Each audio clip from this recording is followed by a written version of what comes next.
በስመ አብ ወወልድ ወመንፈስ ቅዱስ አሐዱ አምላክ አሜን። የዕለቱ ስንክሳር ሐምሌ 10 አንድ አምላክ በሆነ በአብ በወልድ በመንፈስ ቅዱስ ስም ሐምሌ 10 በዚህች ቀን ናትናኤል የተባለው ቅዱስ ሐዋርያ ስምዖን ቀለዮጳ በሰማዕትነት አረፈ። ይህንንም ሐዋርያ አይሁድ የጌታችንን ወንድም ያዕቆብን ከገደሉት በኋላ ለኢየሩሳሌም ኤጲስቆጶስ አድርገው ሐዋርያት ሾሙት። እርሱም ክብር ይግባውና ስለ ጌታችን ስለ ኢየሱስ ክርስቶስ አስተምሮ ከአይሁድ ብዙዎችን ጌታችንን ወደ ማመን መለሳቸው። ተአምራትንም አድርጓልና በሽተኞችንም አድኗልና።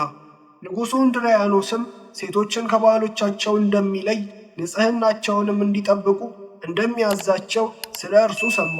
ወደ እርሱም አስቀርቦ ጽኑ ሥቃይን አሰቃየው። ማሰቃየቱንም በሰለቸ ጊዜ ራሱን በሰይፍ እንዲቆርጡ አዘዘ። ከእርሱም ጋር ቴዎና የምትባል አንዲት ድንግል ተገደለች።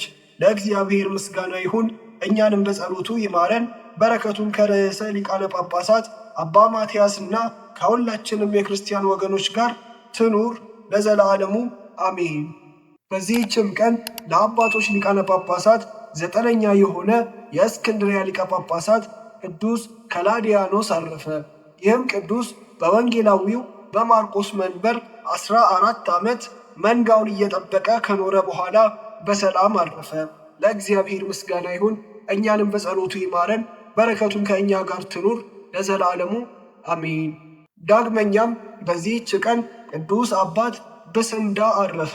ይህም ቅዱስ ጥልቅ በሆነ የውሃ ጉድጓድ ውስጥ ቆሞ ሲጋደል ኖረ። መላእክትም ይጎበኙትና 9 ክንድ ያህል በሰረገላ ከፍ ከፍ ያደርጉት ነበር። ከዚህም በኋላ በሰላም አረፈ። በረከቱ ከእኛ ጋር ትኑር ለዘላለሙ አሜን።